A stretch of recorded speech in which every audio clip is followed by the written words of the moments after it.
Hi guys, welcome back to my channel.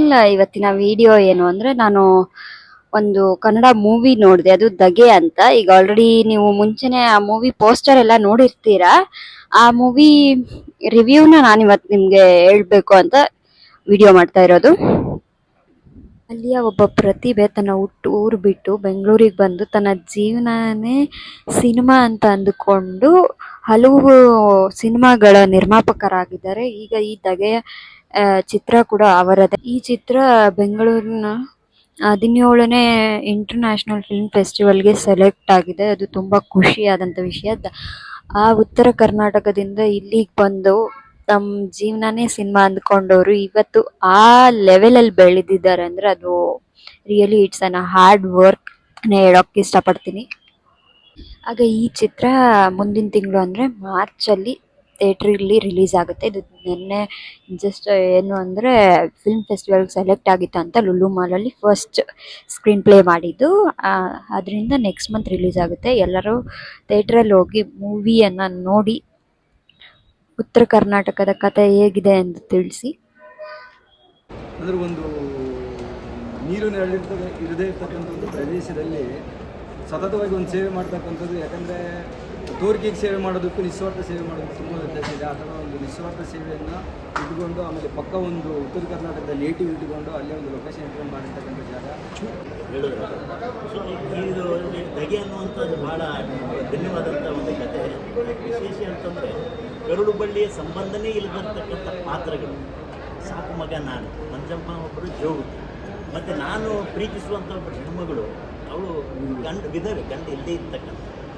ಈ ಮಂಜಮ್ಮ ತನ್ನ ವಿಶಾಲ ಮನಸ್ಥಿತಿಯನ್ನು ತನ್ನ ಮಗನ ಮೇಲೆ ಪ್ರಭಾವ ಬೀರೋದ್ರ ಮೂಲಕ, ಈ ಮಗನ ಪ್ರಭಾವ ಆ ಹೆಣ್ಮಗಳಿಗೆ ಮೇಲೆ ಬೀಳೋದ್ರ ಮೂಲಕ ಒಟ್ಟು ಎಲ್ಲರೂ ಮನುಷ್ಯರಾಗೋದಕ್ಕೆ ಇಲ್ಲಿ ಪ್ರಯತ್ನ ಇದೆ. ಮಾನವೀಯತೆ ಮುಖ್ಯ, ಪ್ರೀತಿ ಮುಖ್ಯ, ಮನುಷ್ಯತ್ವ ಮುಖ್ಯ ಅನ್ನೋದು ಇಡೀ ಸಿನಿಮಾದ ಒಟ್ಟು ಸಾರಾಂಶ. ಕರುಳು ಬಳ್ಳಿಯ ಸಂಬಂಧ ಇಲ್ಲದೇ ಇದ್ದರೂ ನಾವೆಲ್ಲರೂ ಒಂದು ಅನ್ನುವಂಥದ್ದು, ಮತ್ತು ನಾವೆಲ್ಲರೂ ಮನುಷ್ಯರಾಗಿ ಬಾಳಬೇಕು, ನಾವು ಹೇಗಿದ್ದೀವೋ ಹಾಗೆ ಎಲ್ಲರೂ ಒಪ್ಕೋಬೇಕು, ಪ್ರೀತಿಸಬೇಕು ಅನ್ನೋದು, ಪ್ರೀತಿನೇ ದೊಡ್ಡದು ಅನ್ನೋದು, ಮನುಷ್ಯತ್ವ ದೊಡ್ಡದು ಅನ್ನೋದು ಇದ್ರ ಮೂಲಕ ನನಗೆ ಇದು ಹೊಸದು. ನಾನು ಗೋವಿಂದ ಕಾಮಿಡಿ ಮಾಡಿದ್ದೆ, ಸಿನಿಮಾಗಳಲ್ಲಿ ಸಾಕಷ್ಟು ಬೇರೆ ಬೇರೆ ಪಾತ್ರ ಮಾಡಿದ್ದೆ. ಆದರೆ ಇದರಲ್ಲಿ 4-5 ಸೀಡ್ಗಳಿದೆ. ಅವನು ಕುಡಿತಾನೆ, ಇಸ್ಪೀಟ್ ಆಡ್ತಾನೆ, ಆಮೇಲೆ ಎಲ್ಲನೇ ಬೇಡ ಅಂತ ಆತ್ಮಹತ್ಯೆ, ಬಟ್ಟೆ ಬಿಚ್ಚಿ ಹಾಕಿ ಆತ್ಮಹತ್ಯೆಗೆ ಹೋಗ್ತಾನೆ, ಕೊನೆಗೆ ಜೋಗ್ತಿ ಆಗ್ತಾನೆ. ಇಷ್ಟೊಂದು ಶೇಡ್ ಇರೋ ಪಾತ್ರ ಮೊದಲಿ ನನಗೆ ಇದೇ ಮೊದಲು. ಈ ಮುಂಚೆ ರಂಜಾನ್ ಮಾಡಿದ್ದೆ, ಅದು ಸೀರಿಯಸ್ ಪಾತ್ರನೇ, ಆದರೆ ಅದಕ್ಕಿಂತ ಬಹಳ ಭಿನ್ನವಾದ ಪಾತ್ರ ಇದೆ.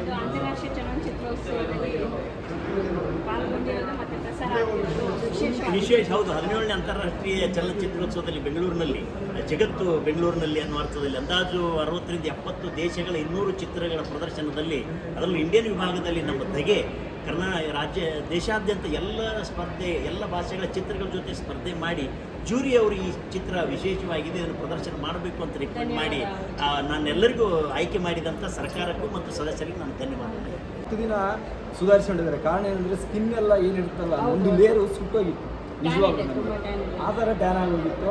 ಅದ್ರ ಜೊತೆಗೆ ತುಂಬ ಅದ್ಭುತವಾದ ಕಲಾವಿದರು, ನೀವು ನೋಡಿರ್ತೀರ, ಎಲ್ಲರ ಕಣ್ಣಲ್ಲೂ ನೀರು ತರಿಸಿದ್ದಾರೆ ಅವರು. ಇದರಲ್ಲೂ 3 ಸೆಟ್ ಬರುತ್ತೆ. ಅಂದರೆ ಒಂದು ಕಾಮನ್ ಕುಡುಕ, ಆಮೇಲೆ ಏನೋ ಒಂದು ಲ್ಯಾವಿಸ್ ಆಗಿ ಬರ್ತಕ್ಕಂಥದ್ದು, ಲಾಸ್ಟ್ ಅಮ್ಮನ್ನ ಫಾಲೋ ಮಾಡ್ತಕ್ಕಂಥದ್ದು.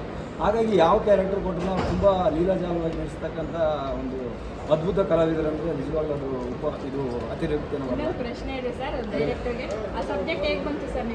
ಮೇಡಮ್, ಆ್ಯಕ್ಚುಲಿ ಸಬ್ಜೆಕ್ಟಿಗೆ ಸೂತ್ರಧಾರರು ಇವರು ನಮ್ಮ ಧರ್ಮಪತ್ನಿ ಮತ್ತು ದೀಪಾ ಅಂತಂದೇಳಿ ಇವರೇ ನಿರ್ಮಾಪಕರು.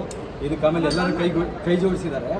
ಅಂದರೆ ನಾವು ಹೀಗೆ ಒಂದು ಯಾವಾಗ ಮಾತಾಡಬೇಕಾದ್ರೆ ಅವರೊಂದು ಇನ್ಸ್ಪಿರೇಷನ್ ಅಂದರೆ ಟೋಟಲ್ ಅವರೆಲ್ಲೋ ಈಗ ಒಂದು ಯಾವುದೋ ಉತ್ತರ ಕರ್ನಾಟಕ ಸೈಡ್ ದೇವಸ್ಥಾನಕ್ಕೆ ಹೋಗಿರ್ತಾರೆ. ಅಲ್ಲಿ ಕೆಲವೊಬ್ಬರು ಈಗ ನೀರು ಮಜ್ಜಿಗೆ ಅದನ್ನೆಲ್ಲ ಟೋಟಲ್ ಆಗಿ ಫ್ರೀಯಾಗಿ ಕೊಡ್ತಕ್ಕಂಥ ಒಂದು ಇದೆಯಲ್ಲ, ಇದುವರೆಗೆ ಸಂಸ್ಕೃತಿ ಅಂತಾರೆ. ನಾವು ಚಿಕ್ಕ ಹುಡುಗರು ಇರ್ಬೇಕಾದ್ರೆ ನೋಡ್ತೀವಲ್ಲ, ಅರೆವಡ್ಡಿಗಳು ಅಂತ ಹೇಳ್ಬಿಟ್ಟು ಮಾಡಿಬಿಟ್ಟು ಬಿಸಿಲೆಲ್ಲ ನೀರು ಮಜ್ಜಿಗೆನೆಲ್ಲ ಅಂಥದ್ದು ಒಂದು ಜಮಾನ ಇತ್ತು. ಅಂದರೆ ದಣದು ಬಂದಿರ್ತಕ್ಕಂಥವ್ರಿಗೆ, ಹಸಿದು ಬಂದಿರ್ತಕ್ಕಂಥವ್ರಿಗೆ, ಅಂದರೆ ನಮ್ಮ ಮಣ್ಣಿನ ನೇಟಿವ್ ಅದು. ಆ ನೇಟಿವ್ ಮೇಲೆ ಏನಾದರೂ ಮಾಡಬೇಕಲ್ಲ ಅಂದಾಗ ನಮ್ಮ ಫಸ್ಟು ಒಳ್ಳೆಯದಿದ್ದು ಏನಂದರೆ, ಈಗ ಕಾಮನ್ನಾಗಿ ಸಾಮಾನ್ಯ ಆರ್ಟಿಸ್ಟ್ ಕೈಲಿ ಮಾಡಿಸೋಕ್ಕಿಂತ ವ್ಯತಿರಿಕ್ತವಾಗಿ ಸ್ಟೇಜ್ ಮೇಲೆ ಇದ್ರ ಮೇಲೆ ತೆರೆ ಮೇಲೆ ಕಾಣಬೇಕಂದಾಗ ನಮಗೆ ಅಮ್ಮ ಮಂಜಮ್ಮ ಅವರು ಬಂದರು. ನೀವು ನೋಡಿದ್ರೆ ಮಂಜಮ್ಮನವರು ಸಹ ತುಂಬ ಅದ್ಭುತವಾಗಿ ನಟನೆ ಮಾಡಿದ್ದಾರೆ. ಅವರು ಎಲ್ಲರ ಕಣ್ಣಲ್ಲಿ ಪ್ರೆಸಿಡೆಂಟ್ ಅವಾರ್ಡು, ಆಮೇಲೆ ಪದ್ಮಶ್ರೀ ತಗೊಂಡ್ರು ಸಹ ಒಂದು ಸ್ವಲ್ಪ ಅದು ಮೈಗೆ ಹಚ್ಕೊಳ್ಳದೆ ನಿಜವಾಗ್ಲೂ ಡೌನ್ ಟು ಅರ್ತ್ ಅನ್ನೋ ಥರ ನಮ್ಮ ಸಾಹೇಬ್ರ ಥರನೇ ಅವರು ಕ್ಯಾರೆಕ್ಟರ್ ಮಾಡಿದ್ದಾರೆ. ಹೌದು.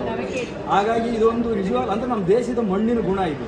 ಅಂದರೆ ಬಂದು ಹಸಿದು ಬಂದಿರ್ತಕ್ಕಂಥವರಿಗೆ ನೀರು ಮತ್ತು ಮಜ್ಜಿಗೆ ಅಂತವರು ಅದನ್ನು ತಾತ್ಕಾಲಿಕವಾಗಿ ಯಾವಾಗ ಮಾಡ್ತಾರೆ ಅದನ್ನೇ ವೃತ್ತಿಯಾಗಿ ಮಾಡಿಕೊಂಡಿರ್ತಕ್ಕಂಥ ಒಂದು ಕ್ಯಾರೆಕ್ಟರ್. ಹಾಗಾಗಿ ಎಲ್ಲರಿಗೂ ಇಷ್ಟ ಆಗಿದೆ. ಇದು ಸಂಗಮೇಶ್ ಉಪಾಸೆ ಸಾರೇ ಬೇಕು ಅಂತ ಯಾಕೆ ಅನಿಸ್ತು ಸರ್ ಈ ಪಾತ್ರಕ್ಕೆ?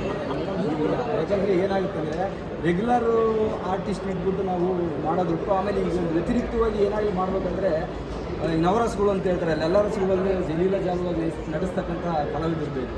ಯಾಕಂದ್ರೆ ಸಂಗಮೇಶ್ ಸರ್ ನಾವು ತುಂಬ ಸಿನಿಮಾ ನೋಡಿದ್ವಿ. ಆಮೇಲೆ ಇದುವರೆಗೂ ಎಲ್ಲರೂ ಹೇಳೋದು ಸಿಲೀಲಲ್ಲಿ ಅವ್ರು ಬರೀ ಒಂದು ಜಲಕ್ಕಿಗೆ ಇದುವರೆಗೂ ಎಲ್ಲರೂ ನಗುತ್ತಾರೆ. ಆಮೇಲೆ ಅವ್ರು ಸಿನಿಮಾ ಅದ್ಭುತವಾದ ಒಂದು ಅನುಭವ ಇದೆ ನಿಜವಾಗ್ಲೂ ಹೇಳ್ತಾರೆ. ನೀವು ಯಾಕೆ ಕ್ಯಾರೆಕ್ಟರ್ ಕೊಟ್ಟರು ಇದು ಮಾಡ್ತಾರೆ. ಅದ್ರ ಜೊತೆಗೆ ಏನಂದರೆ 24x7 ಅವರು ಭಾಳ ಆ್ಯಕ್ಟಿವ್ ಆಗಿ ಪಾತ್ರ ಸಹ ಇರ್ತಕ್ಕಂಥ ನಮ್ಮ ಪ್ರೊಡಕ್ಷನಲ್ಲಿ ಕೈ ಜೋಡಿಸಿದ್ದಾರೆ, ಕಥೆಯಲ್ಲಿ ಕೈ ಜೋಡಿಸಿದ್ದಾರೆ, ಸಾಹಿತ್ಯದಲ್ಲಿ ಕೈ ಜೋಡಿಸಿದ್ದಾರೆ, ಡೈರೆಕ್ಷನಲ್ಲಿ ಕೋ ಡೈರೆಕ್ಟ್ ಆ್ಯಕ್ಚುಲಿ ನಾವು ಸಿನಿಮಾಕ್ಕೆ ಅವರು. ಹಾಗಾಗಿ ಅವರು ಯಾಕೆ ಬೇಕನ್ನೋದಕ್ಕೆ ಆಪ್ಷನ್ ಇಲ್ಲ, ಆ ಥರ ಅವರು ಸಿನಿಮಾ. ಒಂದು ನಿಮಿಷ ಸರ್ ನಮಸ್ತೆ. ಸರ್ ಜ್ಯೋತಿ ಮಂಜಮ್ಮ ಅವ್ರ ಜೊತೆಲಿ ಪದ್ಮಶ್ರೀ ಪ್ರಶಸ್ತಿ ವಿಜೇತರು ಅವ್ರ ಜೊತೆ ಸ್ಕ್ರೀನ್ ಶೇರ್ ಮಾಡ್ಕೊಂಡಿದ್ದಾರೆ. ಅದು ಪ್ರಶಸ್ತಿ ಪ್ರಧಾನ ಚಿತ್ರ ಅಪ್ರೋಚ್ ಮಾಡ್ತಿದ್ದಾರೆ 7th ಫಿಲಮ್ ಫೆಸ್ಟಿವಲಲ್ಲಿ. ನಿಮ್ಮ ಪಾತ್ರ ನೋಡಿ ನಿಜವಾಗ್ಲೂ ಆಶ್ಚರ್ಯ ಆಯಿತು. ಅಲ್ಲಿ ಸಿನಿಲಲ್ಲಿ ಕಾಮಿಡಿ ಸಂಗಮೇಶ್ ಸರ್ಗೂ ಗೋಲ್ಡನ್ ಪಾತ್ರಕ್ಕೂ ಈಗ ಲಾಟ್ ಆಫ್ ಡಿಫ್ರೆನ್ಸ್ ಇದೆ. ನಿಮ್ಮ ಪಾತ್ರದ ಬಗ್ಗೆ, ನಿಮ್ಮ ಸೆಲೆಕ್ಷನ್ ಬಗ್ಗೆ, ಜ್ಯೋತಿ ಮಂಜಮ್ಮ ಜೊತೆಲಿ ನೀವು ಸ್ಕ್ರೀನ್ ಶೇರ್ ಮಾಡ್ಕೊಂಡಿದ್ದೀರಾ ಅದ್ರ ಬಗ್ಗೆ? ಅದೇ ಜ್ಯೋತಿ ಮಂಜಮ್ಮ ಜೊತೆ ನಾನು ನಟನೆ ಮಾಡಿದ್ದು ಒಂಥರ ತಾಯಿ ಮಗನೇ ಆಗಿಬಿಟ್ಟಿದ್ದೆ. ಕೊನೆಗೆ ಶೂಟಿಂಗ್ ಮಾಡಿ ಹೋಗುವಾಗ ಹತ್ಬಿಟ್ಟು ನಾನು ಹತ್ಬಿಟ್ಟಿದ್ದೆ. ಜೂರಿನಲ್ಲಿ ಎಷ್ಟೋ ಫಿಲಮ್ಸ್ ಬರುತ್ತೆ, ಇವ್ರ ಚಲನಚಿತ್ರ ಸೆಲೆಕ್ಟ್ ಆಗಿದೆ. ಮೇಡಮ್ಗೆ ಅಡ್ವಾನ್ಸ್ ಕಂಗ್ರ್ಯಾಚುಲೇಷನ್. ತುಂಬ ಒಳ್ಳೆಯ ಕಥೆನ ತಂದಿದ್ದಾರೆ, ಜನಕ್ಕೆ ಮೆಸೇಜ್ ಇದೆ. ನಿಮ್ಮ ಚಿತ್ರ ಬಗ್ಗೆ ತಮ್ಮ ತಾಯಿ ಆಶೀರ್ವಾದ. ಫಿಲಮ್ ತುಂಬ ಚೆನ್ನಾಗಿ ಬಂದಿದೆ, ಖುಷಿ ಇದೆ, ಒಳ್ಳೆಯದಾಗಿದೆ. ನಿಮಗೆ ಇದು ಪ್ರೊಡ್ಯೂಸ್ ಮಾಡಬೇಕು, ಕತೆ ನಿರ್ಮಾಣ ಮಾಡಬೇಕು, ಹಾಗೆ ಕಥೆನ ಈ ರೀತಿಯಲ್ಲಿ ತೊಗೊಂಡೋಗ್ಬೇಕು ಅಂತ ನಿಮ್ಮ ಮನಸ್ಸಿಗೆ ಹೇಗೆ ಬಂತು? ನಮ್ಮೆಲ್ಲ ದೇವರ ಆಶೀರ್ವಾದ, ನಮ್ಮ ತಾಯಿಗೆಲ್ಲ ಯಾವ ಕಡೆಗೆ ನಿಮ್ಮ ಮೂಡ್ ಬಂತು ಈ ಸಬ್ಜೆಕ್ಟ್? ನಾವು ದೇವರ ಭಕ್ತಿ ಜಾಸ್ತಿ ಅಲ್ಲ, ದೇವಸ್ಥಾನಕ್ಕೆ ಹೋಗ್ತಾ ಇರ್ತೀವಿ. ದೇವಸ್ಥಾನಕ್ಕೆ ಹೋದಾಗ ಎಲ್ಲ ಬಿಸಿಲು ಇದರಲ್ಲಿ ಒಂದು ಬಂದ್ರಂತ ತಗೋಬೇಕಲ್ವ, ಅದನ್ನೊಂದು ಸಣ್ಣ ಲೈನ್ ಹೇಳಿದೆ, ಅದನ್ನು ಸಿನಿಮಾ ಮಾಡಿದ್ದಾರೆ. ಡೈಲಾಗು ಸ್ಕ್ರಿಪ್ಟ್ ಎಲ್ಲ ನಿಮಗೇನಾ? ಇಲ್ಲ ಡೈರೆಕ್ಟರ್ ಸರ್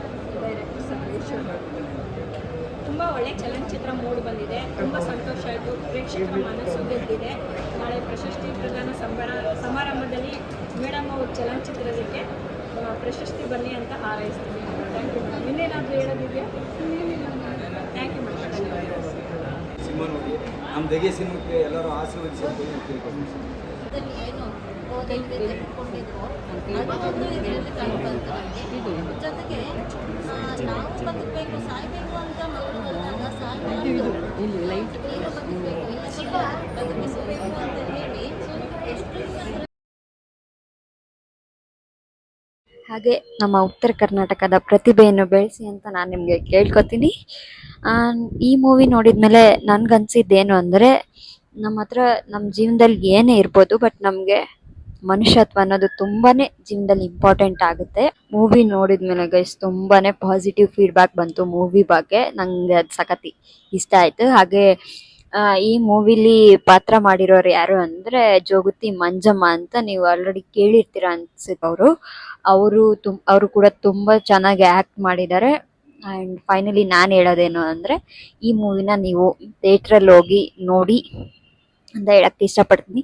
ನಿಮ್ಗೆ ಅನಿಸಿರುತ್ತೆ ಯಾಕೆ ನಾನು ಈ ಮೂವಿ ಬಗ್ಗೆ ಇಷ್ಟೊಂದು ಹೇಳ್ತಾ ಇದ್ದೀನಿ ಅಂತ. ಈ ಮೂವಿ ನಿರ್ಮಾಪಕರು ಬೇರೆ ಯಾರು ಅಲ್ಲ, ಅವರು ನಮ್ಮ ಮಾವ. ಅವ್ರ ಹೆಸರು ಈಶ್ವರ್ ಕೆ ಅಂತ. ಸೊ ಹೋಗಿ ಥಿಯೇಟ್ರಲ್ಲಿ ನೋಡಿ. ನಿಮ್ಗೆ ಈ ಮೂವಿ ಖಂಡಿತವಾಗೂ ಇಷ್ಟ ಆಗುತ್ತೆ ಅಂತ ನನಗೆ ಅನಿಸುತ್ತೆ.